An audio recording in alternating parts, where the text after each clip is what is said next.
اللہ کے تمام دوستوں کو نازیہ نور احسان باہو کی طرف سے آج کے تفکر میں حق اللہ بسم اللہ۔ ایک دفعہ پھر آپ کی بہن، آپ کی بیٹی ناچیز نازیہ نور احسان باہو لائیو آپ کے خدمت میں حاضر ہے۔ آپ کی خوبصورت سماعتوں کی نظر آج ہم تھوڑا سا تفکر کریں گے اسم اللہ ذات کو مولانا روم رحمۃ اللہ علیہ کے انہوں نے اس کو کیسے ڈسکرائب کیا ہے، اور اس کو اس ناچیز فقیر نے اپنے مشتق کامل کی نظر سے انالیسس کیا ہے۔ تو مثنوی مولانا روم میں آپ رحمۃ اللہ علیہ فرماتے ہیں اسم اللہ ذات کے بارے میں کہ میں خواہشات سے پاک ہوں۔ جب نفس خواہشات سے پاک ہوا تو کیا ہوا؟ نفس مطمئنہ حاصل ہو گیا۔ اور پھر کیا ہوا؟ مولانا روم فرماتے ہیں تو پھر میں نے اسم اللہ ذات کا تصور اختیار کیا۔ جب اسم اللہ ذات کا جو ہی تصور اختیار کیا تو کیا ہوا؟ تو بادل کی طرح تمام باطل خیالات اڑ گئے۔ سبحان اللہ۔ تو باطل کی طرح تمام جو باطل خیالات تھے وہ اڑ گئے۔ یعنی قلب اگر اطہر ہو تو وہ گہرا اثر جو ہے وہ چھوڑ دیتا ہے۔ آپ کا جو قلب مطہرہ ہے وہی اسم اللہ ذات کی بیس ہے۔ تو مولانا روم فرماتے ہیں کہ خدا کے اسم اللہ کو اتنا یاد کرو کہ تم اپنے آپ کو بھول جاؤ۔ اسم اللہ کو اتنا یاد کرو کہ تم اپنے آپ کو بھول جاؤ۔ لکھتے ہیں remember God so much that one forgotten. Let the calling and the called disappearing be lost in the call. پھر ایک اور جگہ فرماتے ہیں Oh, I am with you along. یعنی کہ میں ہمیشہ تمہارے ساتھ ہوں۔ God is with you means that God is the look of your eyes. In the thought of looking, you then yourself as things that have to you. There is no need to go outside. یعنی آپ کھول کے بیان کر دیتے ہیں کہ تو باہر کہاں تلاش کر، رب کو اپنے اندر تلاش کر، وہ تیرے ساتھ ہے، تیرے اندر ہے، اپنے اندر اتر۔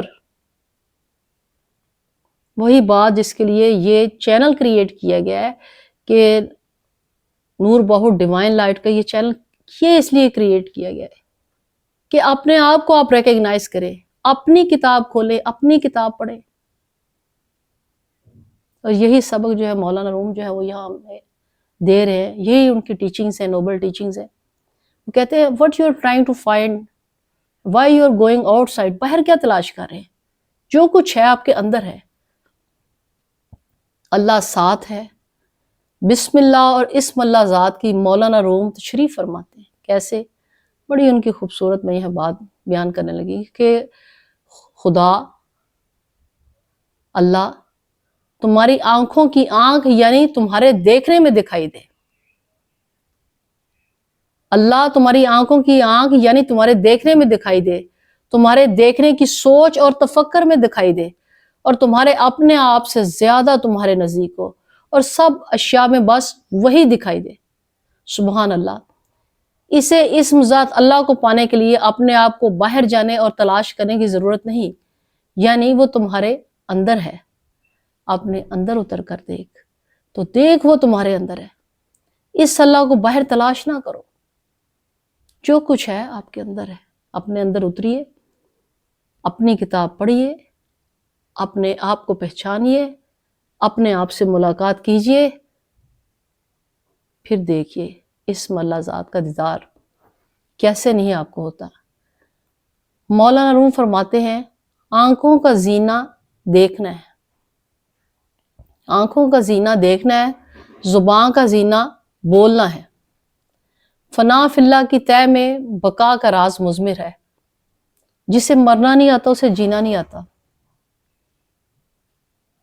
بڑی خوبصورت بات کی ہے، فنا فی اللہ کی طے میں بقا کا راز مضمر ہے، جسے مرنا نہیں آتا اسے جینا نہیں آتا۔ اللہ کا نام دل سے لیں تو تب ہی صحیح فائدہ حاصل ہوتا ہے۔ خدا کے علاوہ اور چیزوں سے محبت اور خواہش رکھنا حقیقی محبت نہیں ہے۔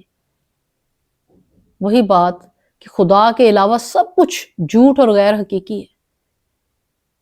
اس لیے سلطان باہو نے اپنے کلام میں فرمایا ما سوائے اللہ بس ہوس ہے۔ اب اس میں دیکھیں یہ دونوں مفکرین اور علامہ محمد اقبال ایون تینوں مفکرین ایک ہی نقطے پہ ہیں۔ مولانا روم اور سلطان باہو کے درمیان، ان دونوں مفکرین کی پیدائش کے درمیان 450 برس کا طویل وقفہ محیط ہے۔ 4 صدیاں اور پھر دیکھیں آدھی صدی، لیکن پوائنٹ ایک ہے۔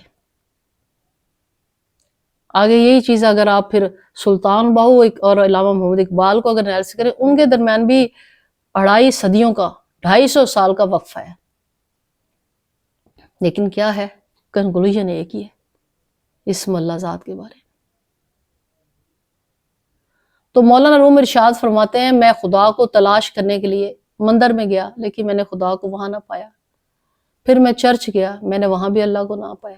میں نے مسجد میں جب تلاش کیا تو اللہ کو وہاں بھی نہ پایا۔ پھر میں نے اپنے دل میں جھانکا تو وہ میرے قلب میں موجود تھا۔ اسم اللہ ذات یعنی مولانا روم کا وہی نظریہ تھا جو شیخ عبد القادر جیلانی رحمۃ اللہ علیہ کا تھا، ابن عربی کا تھا، امام رازی کا تھا، امام ابو حنیفہ کا تھا، سلطان باہو رحمۃ اللہ علیہ کا تھا، رابعہ بصری رحمۃ اللہ علیہ کا تھا، بلے شاہ، علامہ اقبال، حضرت خواجہ غلام فرید، قلندر بابا اولیاء اور میرے مرشد کامل ڈاکٹر محمد امام بخش، ان سب کا نظریہ یہی ہے۔ وہ نظریہ جس پر میں کاربند ہوں، جس پر آپ بھی اس بات کو سمجھتے ہیں، آپ بھی کاربند ہیں، اور اسم اللہ ذات کی اس کے حقیقت سے، اس کی معرفت سے، اس کی معراجیت سے کون انکار کر سکتا ہے؟ تو یہاں میں اپنے مرشد کامل کی نظر سے دریا کو کوزے میں بند کروں گی اسم اللہ ذات کو، کہ اسم اللہ ذات ہی خزینہ ہے، اسم اللہ ذات ہی خزینہ ہے، اسم اللہ ذات ہی معرفت ہے، اسم اللہ ذات ہی معرفت ہے، اسم اللہ ذات ہی حقیقت ہے، اسم اللہ ذات ہی حقیقت ہے، اسم اللہ ذات ہی معراج ہے، اسم اللہ ذات ہی معراج ہے۔ اسم اللہ ذات کیا ہے؟ بس ذات میں ذات ہے۔ اسم اللہ ذات بس ذات میں ذات ہے۔ آئیے مل کے آپ اور ہم اس کو تلاش کریں، اس کو پانے کی کوشش کریں، اور ہم بھی اسم اللہ ذات کا دیدار کر سکیں، انسانیت اور فقر کی معراجیت کو پا سکیں۔ اگلے تفکر کے لیے آپ سے اجازت چاہتی ہوں۔ حق اللہ، بسم اللہ۔